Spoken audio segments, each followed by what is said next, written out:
I'm Jake Aaron Villarreal, born and raised in Silicon Valley, and here to take you behind the scenes to share what it's like to be a startup founder, the journey they're on, the problems they face, and the products they build in an effort to transform industries. I'm excited to have with us today Dave Kops, co-founder and CEO of Worlds. Dave, welcome to the show. Thanks for having me, Jake. Great to be here. Well, I'm excited to have you here as well. I know it's been a few times we've been trying to get on the schedule and now Sorry we've about that. finally got you. So really excited about that. And I'm sure the listeners will be too. It's Yeah. you've got a great story and a great pedigree. A little bit more about Dave. He's an internationally recognized technologist and visionary. He's founded and sold 2 AI companies, received EY's Entrepreneur of the Year, and is now CEO of Worlds. He's revolutionizing industries with Realworld AI. When he's not transforming tech, Dave is an avid collector of guitars, cars, and loves family time at his home on a Caribbean island. Wow, that sounds really fun. Are you where are you dialing in from today? Are you calling in from the Caribbean island? Or are you No, I'm actually in Dallas. I have my home in Dallas. Hundreds of AI startups are launching every month, battling to build their founding teams. As a leader, your job is to get results. When it comes to hiring, that's where it gets tough. So you go out and you try a recruitment firm, but they don't understand your story.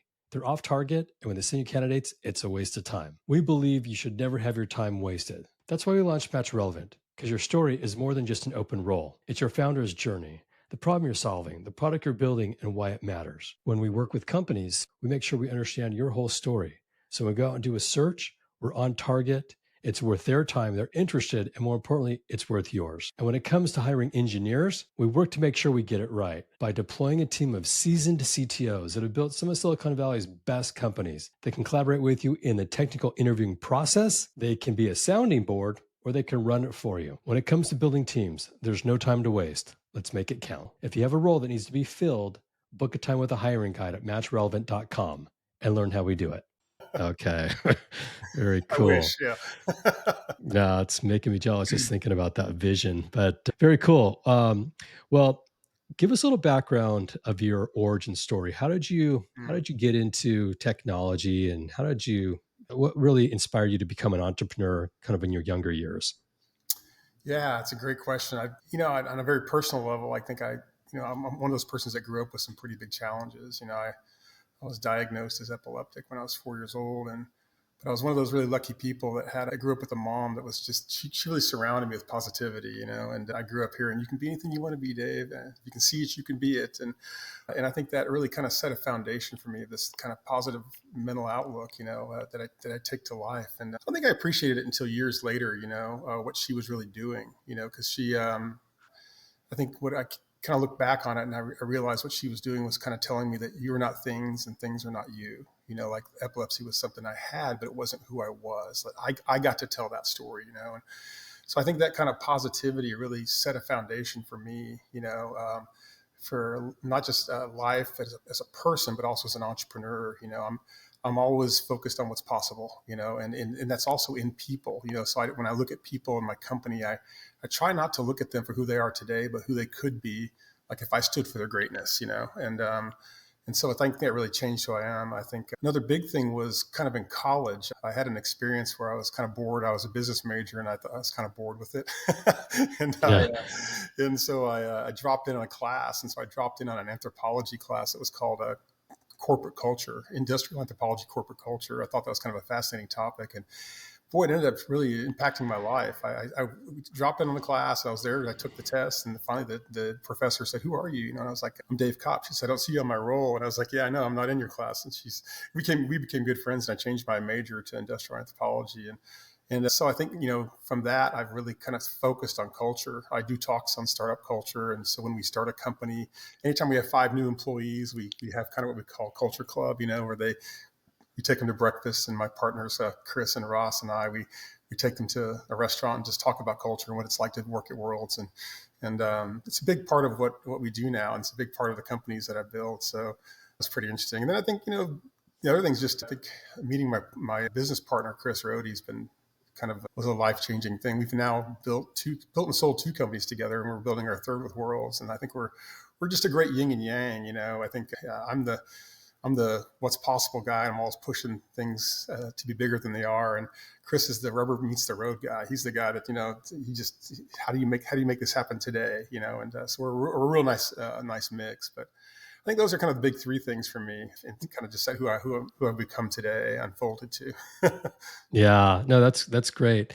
We talked a little bit about this before, that people that have worked for you in the past have followed you in your companies. Yeah, That doesn't happen unless there's a really good leader that can inspire, encourage, support, and also have a compelling vision for them to be part of and join to help, in the success of whatever you're creating. yeah. Where did you learn that from? Because that's not something you learn in a book.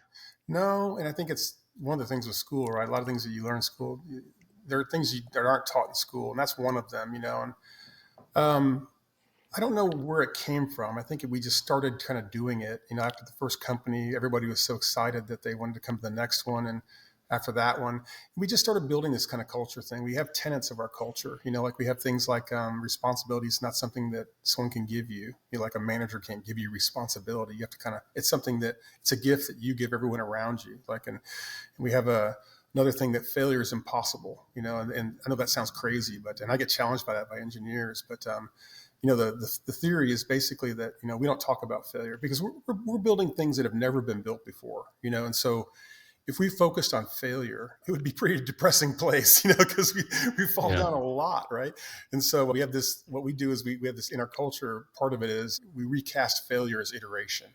So instead of failure, like something worked or didn't work, we kind of structure our company like I think the world works today, which is just like more about you push something out there, you see what happens, you learn from it, you pull back, you make your changes, you pivot, you push it back out. And this build, measure, learn kind of iteration. And so we recast failure as iteration, and so that's another part of our culture. We actually call it Ubuntu, but there's a lot to that, but Yeah.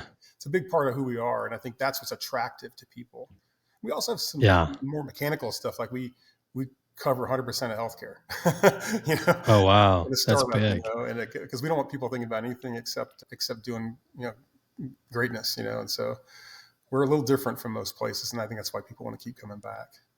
Yeah. Ah, it's amazing. When we look at businesses, it's about solving a problem and bringing a Yeah, product to market that can really help, not just solve a problem for maybe a person or an industry, but really solve a problem that's worth paying for. yeah, AI is out there in so many different sectors right now with a really good value to what it's doing and how it's helping. What are you bringing to market in the AI space that's maybe different or that others should know about? yeah. It's a great question because I think, like you said, change is everywhere, AI is everywhere, and there's all these huge promises being made about AI, and I'm not sure a lot of them are being met. And we have a history of really taking on solving problems, but not just building technology for technology's sake, but like really using technology to solve a real problem. And so I think there's two things that kind of led to the creation of this company. So after we sold our last company, both those companies were kind of back office AI, and where we saw the gap was in the real world. Like no one's really using AI in real world operational environments, and so as we started talking to people, we heard two things over and over and over again. So one of them was, yeah, the pace of change is incredible. Acceleration is unbelievable, and we have to be able to move faster, right? And the second thing we heard was about the labor shortage. Like every company said, we don't have enough people, and so when you crash those things together, the only thing that really matters, it seems like what's really next is automation. Like, can you do more with the people you have? Like, can you give the people you have superpowers? Can you augment their capabilities with AI such that they can be better than they could be without it? And that's what we're focusing on is how can we kind of build an AI for people? Because it's a really important problem right now. I think in supply chain by itself, there's 5.5 million more jobs than there are people, and they're saying, Mm, and outside of supply chain, just on a broader scope, projections are we're going to be short 85 million people by 2030. So wow. the answer is automation. We have to figure out how do we give people the ability, how do we augment their capabilities with AI so that they can do more than they could with before, and that's what we're Yeah. focused on. Give us a use case. Where are you doing this today that is having an impact and customers are excited about what you're delivering? Yeah. So our focus is really kind of in large industrial companies right now. So think about like, there's when people are building, when they're manufacturing, distributing, moving products around the world, they have multiple environments. And when you have tens of thousands of people in hundreds of locations, you lose the ability to observe what's happening. You can't do it, right? And so we focus on really large companies. So one of our clients is Chevron, largest energy, one of the largest energy companies in the world. We're helping them with lots of things like flare detection, leak detection, a lot of things that are ESG, and environmental stuff, which is a real credit to Hmm. them. They're focusing on that really hard right now. But we're using AI, giving them the ability to perceive things that maybe before weren't possible to be perceived at scale. Like it's one thing to have cameras everywhere because everywhere we walk in, there's cameras, right? Yeah. But you don't have, it's not possible to have a person sit and watch all those things and see what happens when it's happening. It's what usually happens is something breaks and you go back and look at the tape and see what happened. And that's before worlds. That's what we walk into. With us, we now give companies the ability to perceive the real world in motion. So as things are happening, you can perceive and detect important events or critical events that are happening and then take action on those. So yeah, with energy, it's those things. We have the steel industry. So we're working in the steel industry. It's an incredible environment. I really gained a new respect for that. I'd never been to a steel plant before, but the complexity it's an environment that's very intense, and so giving the ability to use AI to start to digitally map the environment, so create a live digital twin of an environment like that, and to create zones, so a steel plant can be a dangerous place, so we can create a live digital twin of the environment and then find these zones where things could be dangerous and create a zone. So it's like on top of the digital twin, we create these we call smart zones. And a smart zone is basically like an API for the physical world. You can now program that area of the world with AI and have an AI watch for things, and like, is it safe to be there now or not? And in a sense, our UI is the real world. It's not like a pane of glass. Like in the real world, if someone's in the wrong place at the wrong time, we can buzz their phone, we can have a blinking red light, we can do things like that. But the AI can assist and make sure that people are in the right place at the right time. We're also doing work with DoD, and so things like that. So nothing offensive. It's all in protecting force protection. But I think the use cases are unlimited. Once you see that you can turn the real world into a live data stream, everything's possible. So it's Yeah. one of our challenges, actually. Yeah. When you say live data stream, is it connected and integrated with cameras? Does it have to be with cameras? Is that kind of part of the AI integration of what value you bring to a company? Or when you're talking about a digital twin, um, like, is it literally seeing that sort of factory in like a digital format and then being able to make decisions based on the data that's maybe is being streamed into the platform? Like, just trying to get Yeah, for you're the listeners to get a pulse of really the value that the users are getting from it. Yeah, it's kind of yes and yes is the answer to your question. So we can connect into a company's existing cameras and sensors. It's one of the beautiful things about our platform. We're not hardware people.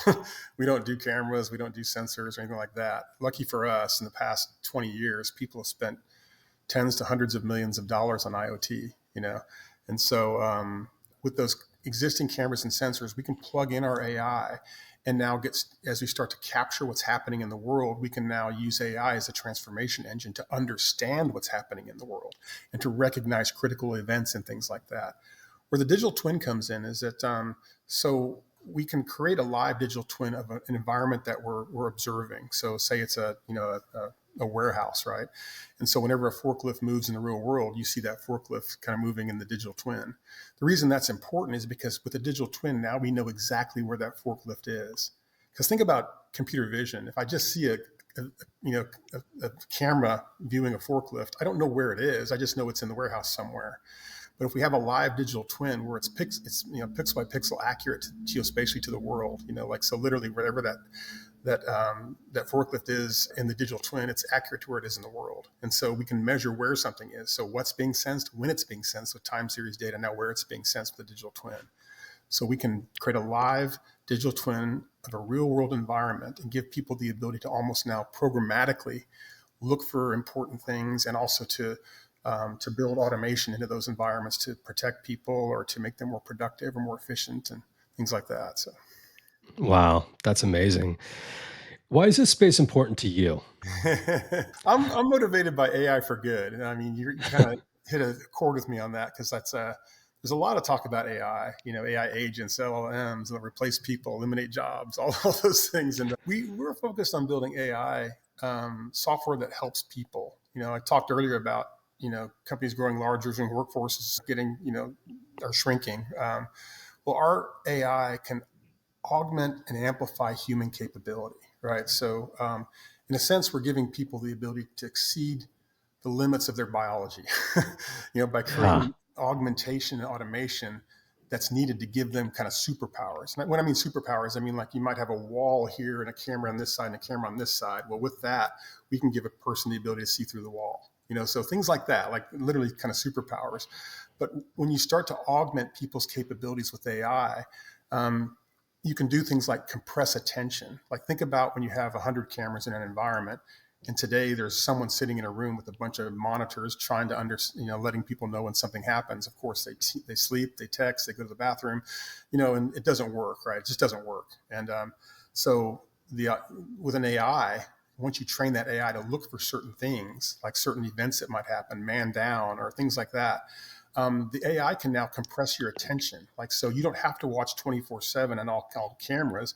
You can compress that down to only looking at the things that AI tells you should look at.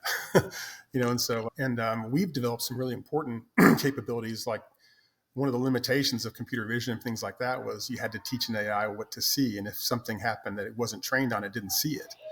Well, we've got AIs that can see aberrations. So after it watches an environment for a while, it knows what's normal. It can kind of create normal.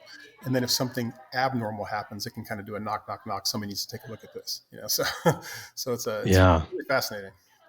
Yeah, that's really cool. As a company, you've built a product. To me, you've gotten some of the biggest companies now as your clients, which is, first you got to bring a product to market. You got to try and get the right connections within the company, and then you have to hopefully have them buy it.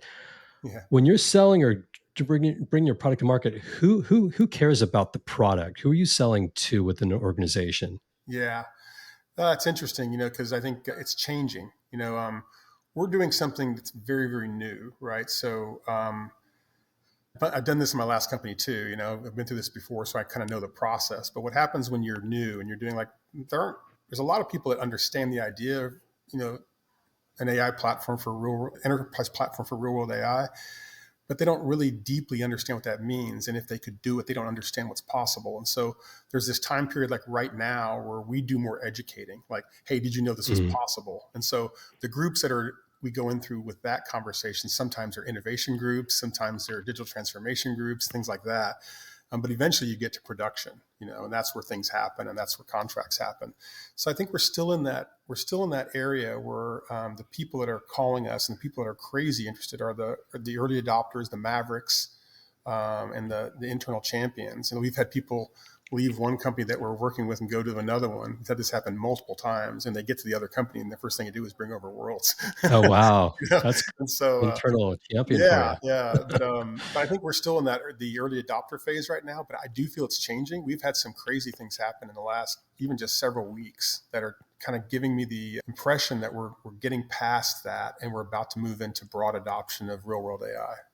So Wow. I think by mid next year. Wow, that's fascinating. 83% of Fortune 500 CEOs today are, AI is top of mind. What are we doing with it? Yeah, How is it going to benefit our company? How is it going to help our customers? How is it going to generate revenue?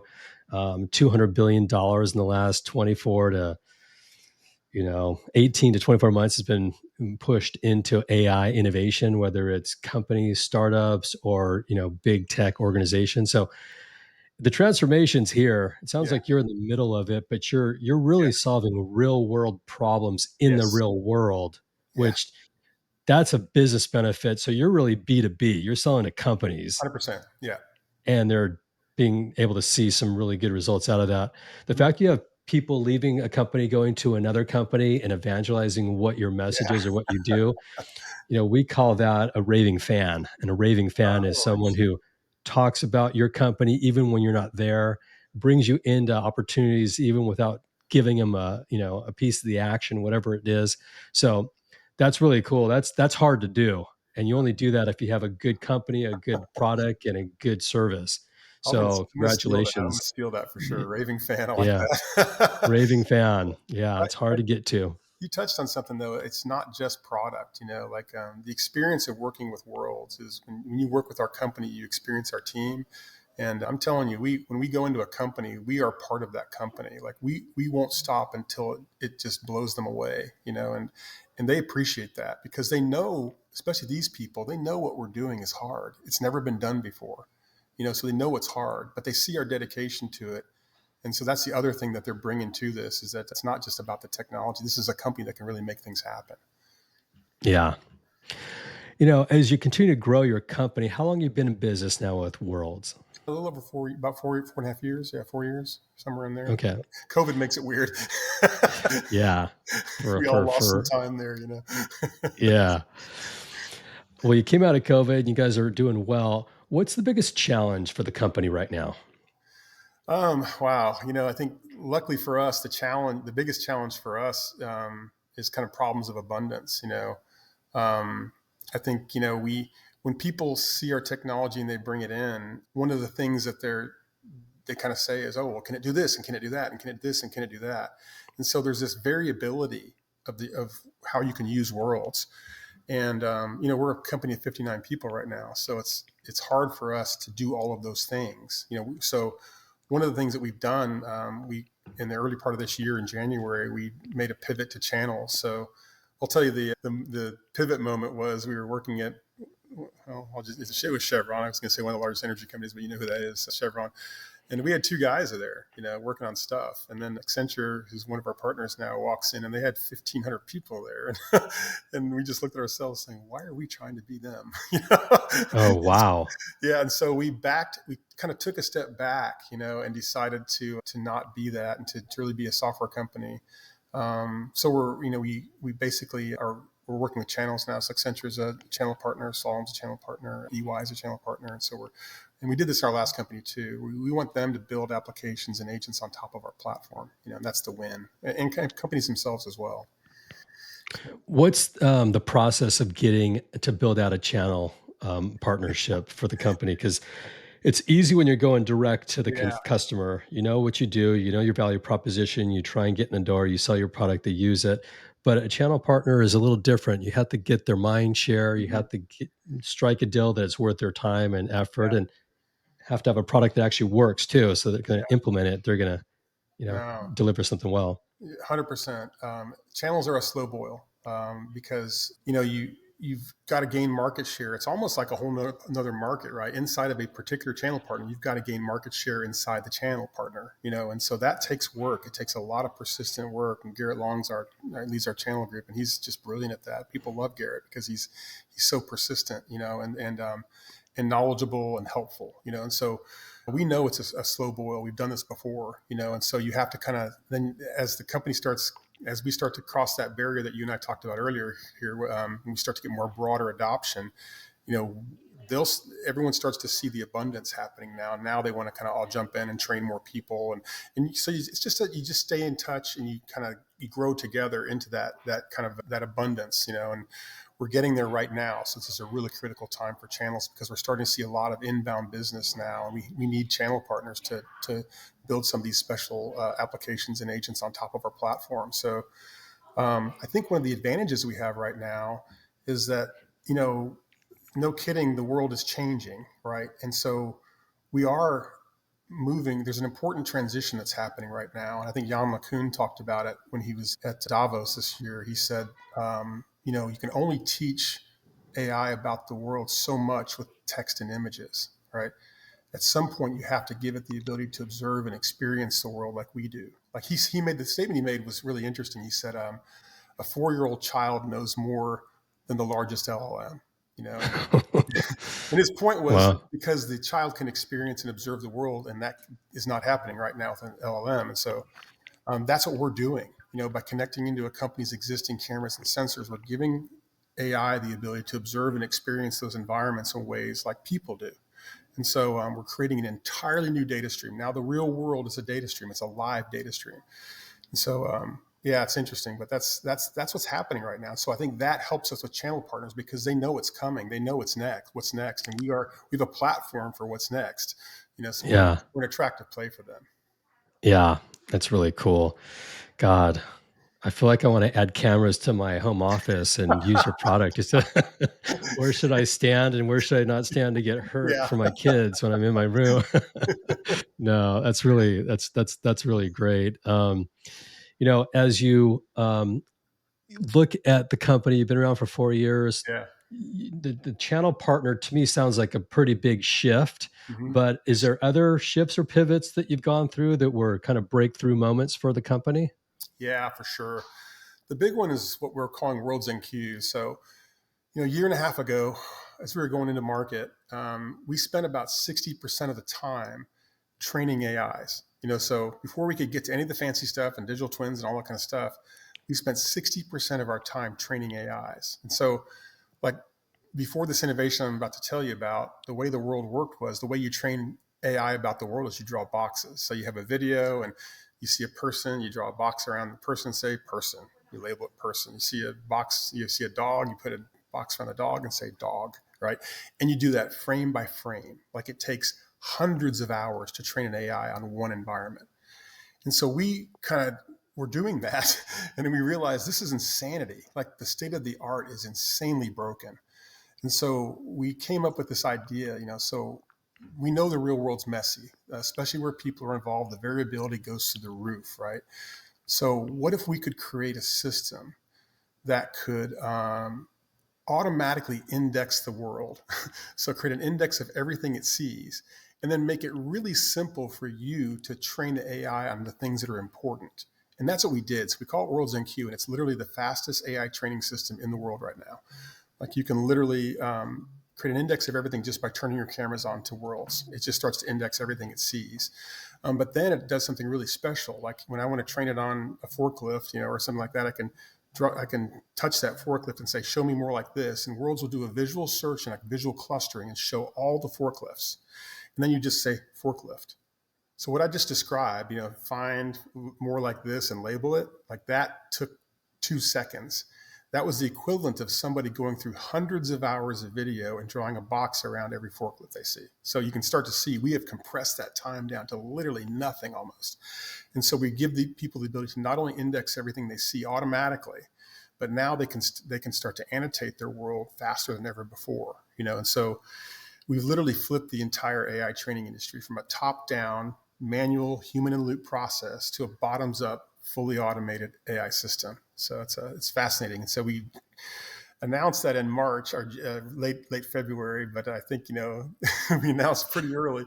I think it took form all year here, but it's now in play at all of our clients, and it's incredible. We use it for sales. Like literally, someone will give us a 10-minute video, and the next day we'll show them that their entire environment trained on AI. The next day, and they're like, wow. So That's amazing. yeah, Because one of the biggest challenges, like you talked about, is taking the data and then labeling the data and yes. then training the data and making sure that you can do that in a timely fashion. So, God, it sounds like you've got the cheat code for labeling data. Yeah, basically, it's pretty awesome. We're excited. It puts us in a different place from everyone else because if you think about what no one's thinking about right now, they all want to jump to the use case, right? Help me solve this problem. But what they're doing is they're skipping over the important part. Like the most important thing right now is giving companies the ability to train AI on their world and set a foundational knowledge for AI about your world. It knows about everything. It knows about the people, places, things, objects that are important. So now you can start to build on top of that. Everyone kind of skips over that part, but that's what Worlds NQ is. It sets this, foundation for dynamic learning about any physical environment. Wow. Well, you kind of stole my next question, which was going to be, "What's your biggest breakthrough?" You just answered the Uh-oh. answer that. That's amazing. Yeah, yeah. And That it's big, because you look at some of the companies that are out there and what the revenue they're making on that. We're now taking this to out to the world. So, if anybody watching this, if you want to train AIs faster than before, give me a call, because we want some really large, we want a large one, to show them what's possible, and but it's a big change in the market, a huge change in the market. Got it. What's the business model? So you're building technology, you have partners.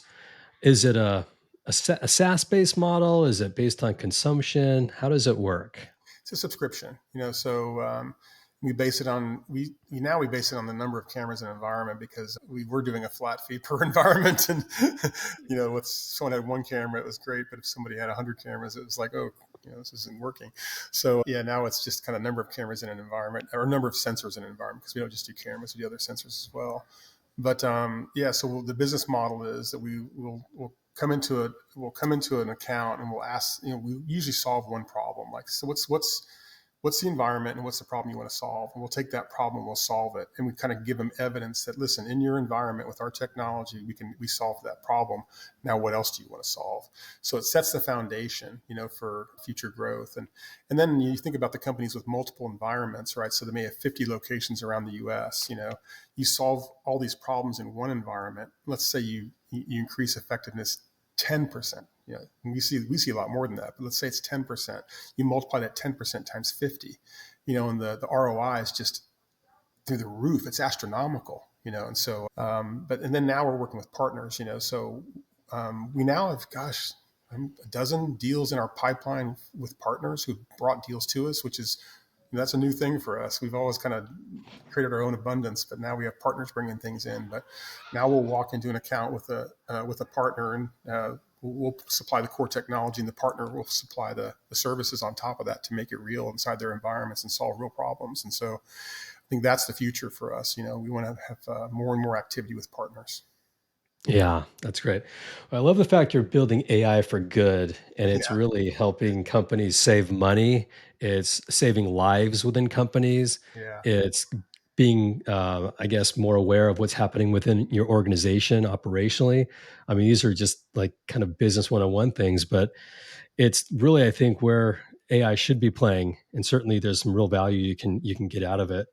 What's something that you know now that you wish you would have known 4 years ago about what you've been building? Building like this specific company, or like as an entrepreneur? Just as an entrepreneur or Okay. even this specific Yeah. company. Yeah. Um, Couple things, I think. So one, as I've done this a few times now, I think one of the things I've learned, is that you're always gonna, if you push the limits hard enough, you're always gonna hit hit a wall, or or fall down, or something's gonna blow up, or if you're really pushing what's possible, that's gonna happen. That's just gonna happen. So I think, if I've learned over the years that your situation is not your fate. And what I mean by that is, like, how you choose to deal with a situation is what determines your fate. It's because fate is malleable; it's not fixed. And I'll say that again: like, fate is malleable; it's not fixed. Everyone thinks about fate as this fixed thing. It's not. It's malleable. Like, so. We have control over our fate, not the other way around. So we get to write the story, we get to write the ending, all of that Yeah. stuff. So I think that's one thing I've learned, is not to freak out when things blow up. You're still on the right track. You're still on the right track. You still control your fate, right? And so, the second thing I think is just persistence is omnipotence. Like, when times get tough, or focused, persistent attention, on what matters, and constantly iterating. Like I said before, about not just succeeding or failing, but iterate until you reach awesome, right? So I think that'll lead you to greatness every time. If you really want to get somewhere in business or life, don't stop until you get there, and stay focused on bringing that possibility to market, and I always tell people when I mentor startups that giving up is a final solution to a temporary problem. All problems Yeah. are temporary. All problems are temporary, and so you got to Yeah. have the persistence and the focus just to drive through it. I love that. Well, your energy as a leader, I can feel it. So Yeah. your employees must love you. I mean, you've got, a lot of charisma and just, you have that X factor that, I call it a superpower, but you don't always know what it is. I mean, you clearly have that as part of your communication skills. And To your point, yeah, we look at stuff too as, try and look at the problem for what it is, not what you think it is. And Yeah, it's not as good or as bad as you reality. have it. Just keep focused and things seem to turn at some point. So maybe that's more of just an entrepreneurial's mindset where, you'll find a way. You just have to keep going, Hmm. and not be deterred. But I love everything that you guys are doing. What's on the roadmap here? We're almost into 2025. Sounds like you've got a roadmap that's built out pretty well. But what are you excited about as you head into next year?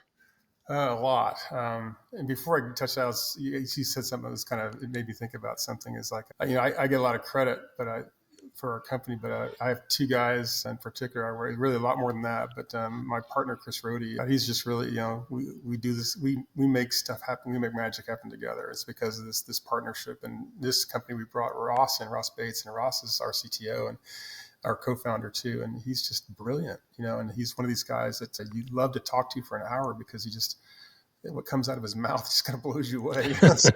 So I've got two really great partners. I got more than that. I mean, my CFO and my COO, just everybody's just fantastic. But yeah, the next year or two, I think, are, when I look forward, it's fascinating. Because when I mentor entrepreneurs, I tell them, if you predict the future of your company in like if you predict what's going to happen in 3 years and you hit that prediction, you weren't paying attention. And because I think, the world changes so much right now and you have to pay attention. And we kind of do that. Like, we're always watching things and understanding like what we're driving into the future. And so I think the product itself, I'll give you the ultimate vision of our technology. And that is that we think what we have will be, and I don't know, maybe next year, that'll freak out Ross, but sometime No soon, maybe pressure. after that. Yeah. Yeah. So all my devs, don't freak out.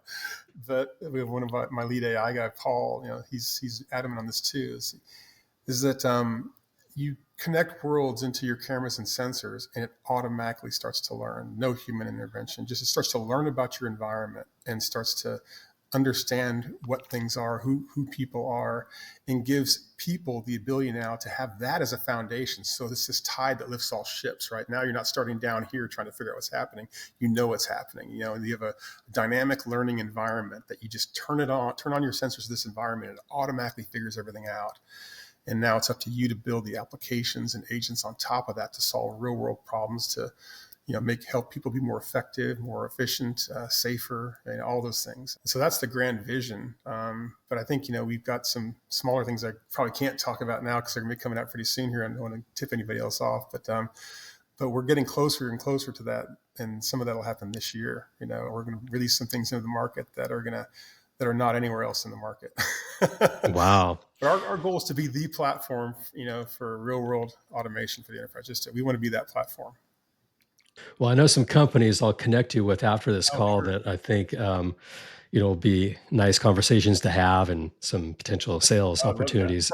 Yeah. We have a bird dog. Um, Really, really cool. God, I have so many more questions to ask, but I just want to kind of go back to something you talked about, people and partnerships. Mhm. When you're building a company, it's essential. It's like a marriage. If you find the right partnership and the right companion, you can really build scale and go through the ups and downs together.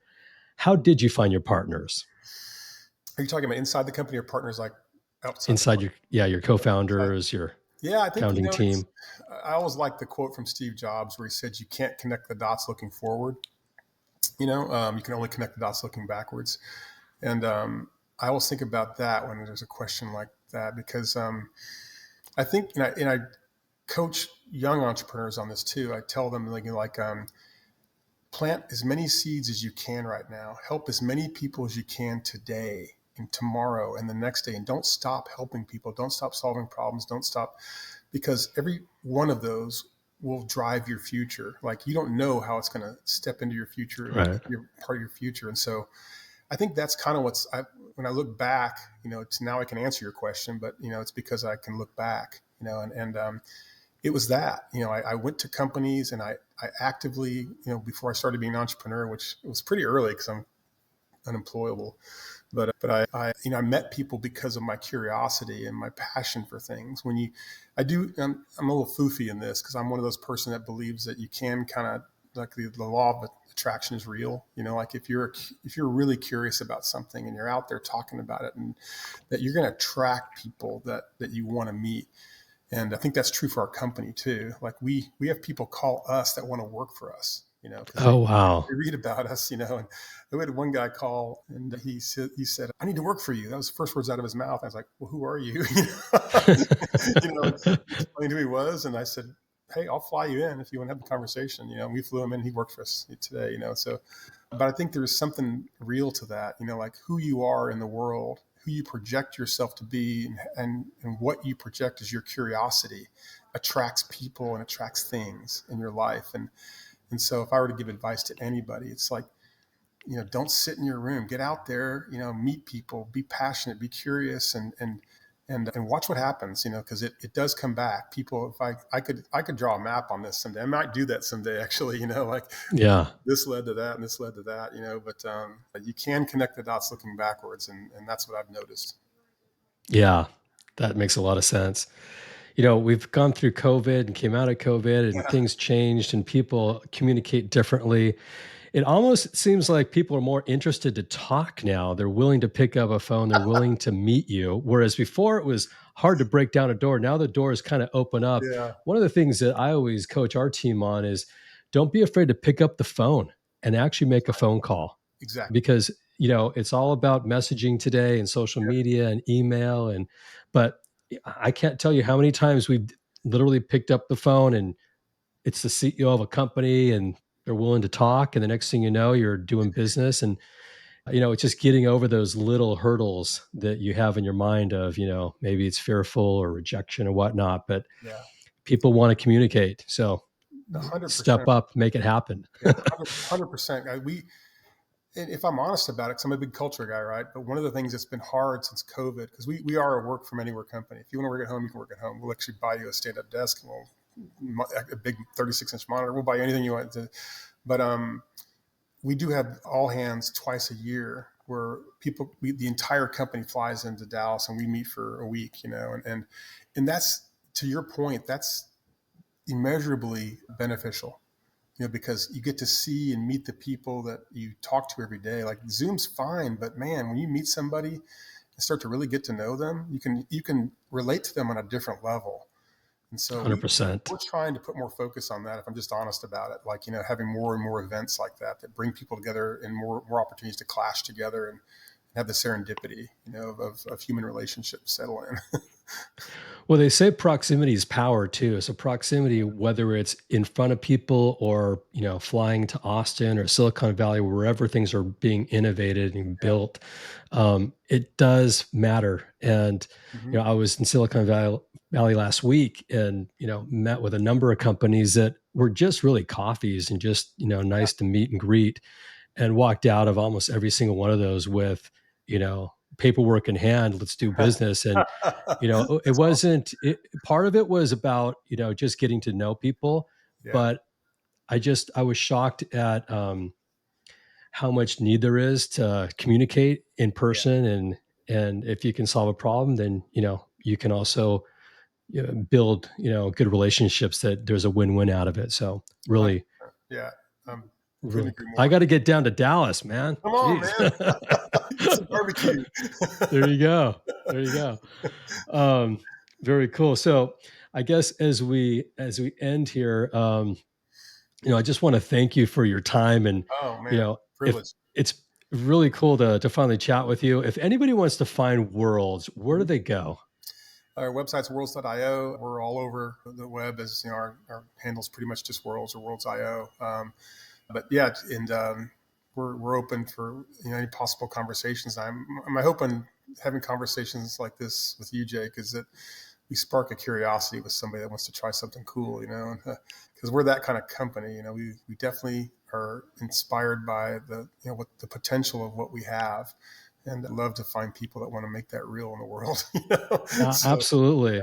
And if there's any roles that you have open or any plugs you want to put out there, feel free to talk about. I mean, AI engineers or yeah, whatnot. If there's people you're looking for roles, hopefully we'll navigate people your way. So feel Well, free it to changes share. all the time. Yeah, and I definitely want to talk to you about that. So we should talk about that for sure. And it's, we have them on our website because they change all the time. But we're always looking for top tier talent, the very best people in the world, and we create a really great environment. And when you walk into worlds, you find there's a whole culture of people that want you to be great. Like we tell people, the new people when they come in, and one of the first things I want you to do is to get to know your team and understand how you can lift them up. Because that's the way they're going to look at you. And so we have what we call an Ubuntu culture, and that's not Linux. Ubuntu is actually it's actually a Swahili word that doesn't have a direct English translation. It means I am who I am because of who we are together, and that's the kind of culture we like to build. And I love that. we're looking for people that want to just do great things together, and we're inspired by people like that. Yeah, really cool. Well, Dave, thanks so much for coming on and sharing Oh your yeah, story, and it's been a lot of fun here. This has actually been one of my funnest podcasts, just because awesome. I really feel your energy, which is Oh, great. So thanks for doing this, and thanks for the listeners for listening. It means a lot to me. You spent your time with us today. I'm your host, Jake Aaron Villarreal, signing off for now, but can't wait to catch up with you on the next episode. Until then, take care. If you like what we're doing, don't forget to subscribe. Leave a review on Apple Podcasts or wherever you listen. And follow us on YouTube, where we go behind the scenes to learn what it takes to be a startup founder.